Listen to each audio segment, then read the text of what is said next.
आइए जानते हैं आज की कुछ अंतर्राष्ट्रीय खबरों को। पहले एक नजर आज की हेडलाइंस पर। प्रसाद गए पर ट्विटर को राहत नहीं मिलने वाली, नए आईटी मंत्री ने कह दी खरी खरी। रिकॉर्ड ऊंचाई पर तेल की कीमतें। माधवराव सिंधिया भी संभाल चुके हैं उड्डयन मंत्रालय। चार्ज ले रहे मंत्रियों के सामने पीएम मोदी ने खींच दी 3-3 लक्ष्मण रेखा। हेटी के राष्ट्रपति की हत्या हमलावरों ने घर में घुसकर कैसे कर दी। ओमान ने दिया बड़ा झटका, भारत पाकिस्तान समेत 24 देशों से उड़ानों पर रोक। पहली तिमाही में आईटी कंपनियां दिखाएंगे कितना दम। बुजुर्ग आदमी ने खोला कियारा आडवाणी की गाड़ी का दरवाजा, लोग बोले पिता की उम्र के हैं। सौरव गांगुली ने चुनी ऑल टाइम प्लेइंग 11 और चेन्नई सुपर किंग्स ने किया माही का सपोर्ट, कहा उनमें अभी बहुत क्रिकेट बाकी।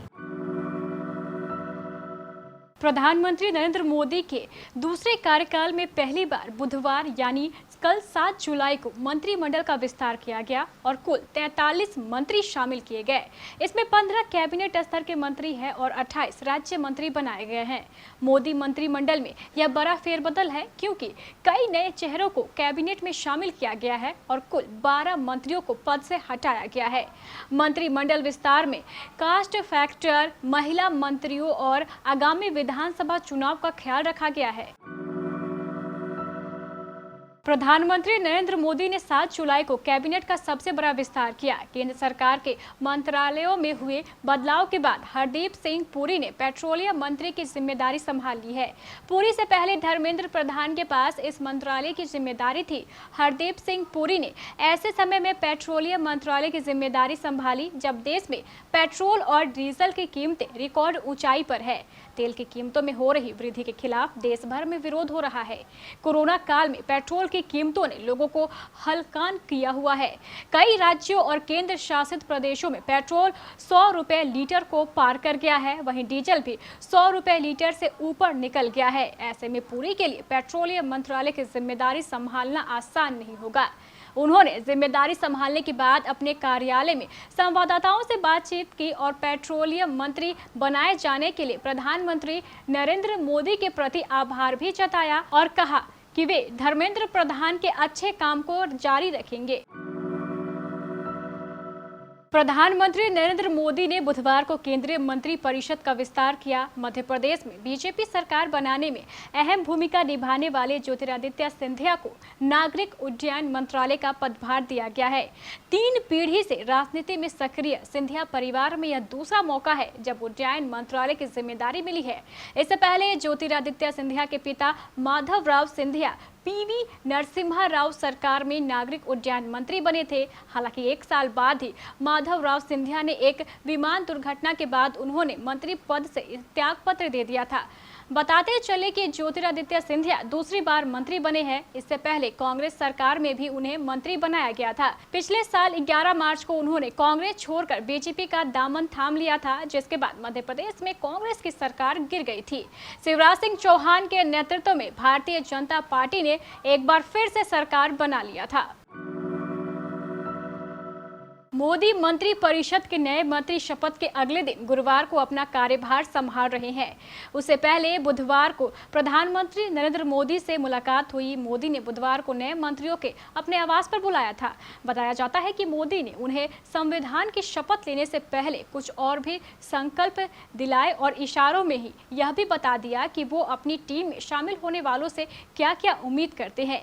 चूंकि प्रधानमंत्री ने नौकरशाहों से लेकर सामान्य कर्मचारियों तक को अपने दायित्वों के प्रति काफी संवेदनशील रहने की हिदायत दे रखी है, तो उनका पहला दायित्व तो अपनी कोर कमेटी यानी मंत्री परिषद के सदस्यों के लिए भी लक्ष्मण रेखा खींचने का बनता ही है। यही वजह है कि पीएम ने नए मंत्रियों के लिए एक नहीं बल्कि 3-3 लक्ष्मण रेखाएं खींच दी है।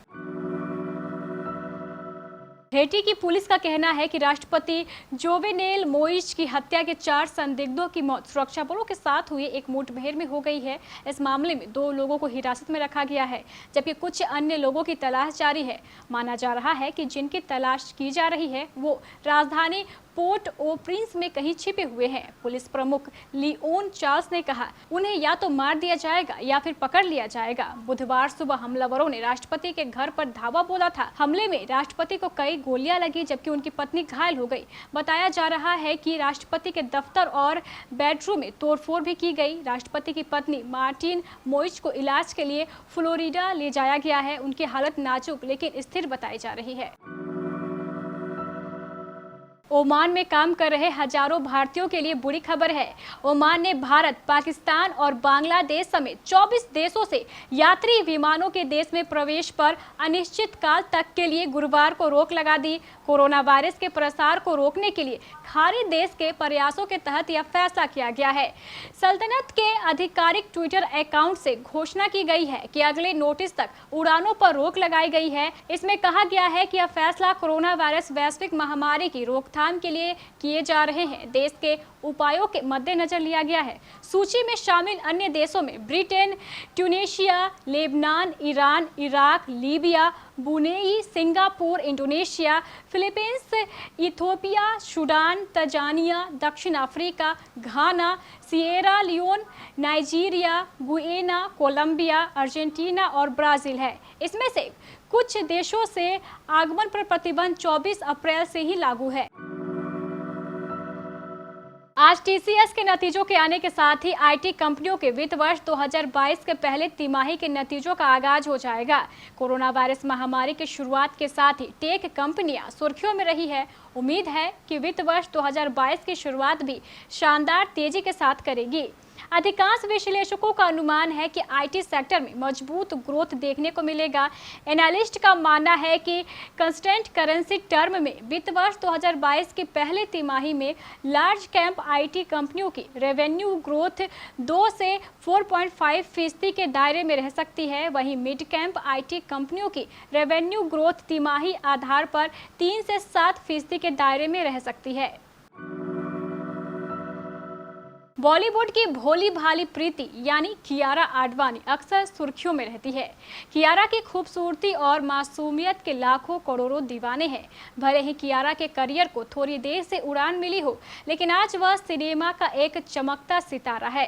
कियारा अपनी प्रोफेशनल लाइफ के साथ साथ निजी जिंदगी को लेकर भी चर्चाओं में रहती है।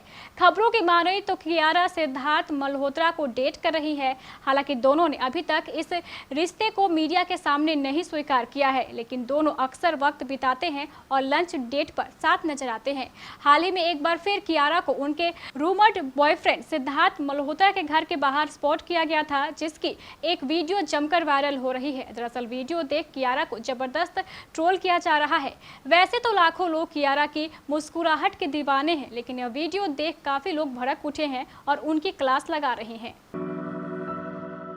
भारत के पूर्व कप्तान सौरव गांगुली ने ऑल टाइम प्लेइंग 11 चुनी है, जिसमें उन्होंने भारत से केवल 2 खिलाड़ियों को ही अपनी इस टीम में जगह दी है। गांगुली ने लॉर्ड्स क्रिकेट ग्राउंड के यूट्यूब चैनल पर अपने फेवरेट ऑल टाइम प्लेइंग 11 का ऐलान किया है। गांगुली ने अपनी इस टीम में बतौर ऑलराउंडर मैथ्यू हेडन और एलिस्टेयर कुक को जगह दी है। वहीं नंबर 3 पर सौरव गांगुली की पसंद राहुल द्रविड़ बने हैं। नंबर 4 पर सचिन तेंदुलकर को शामिल किया गया है।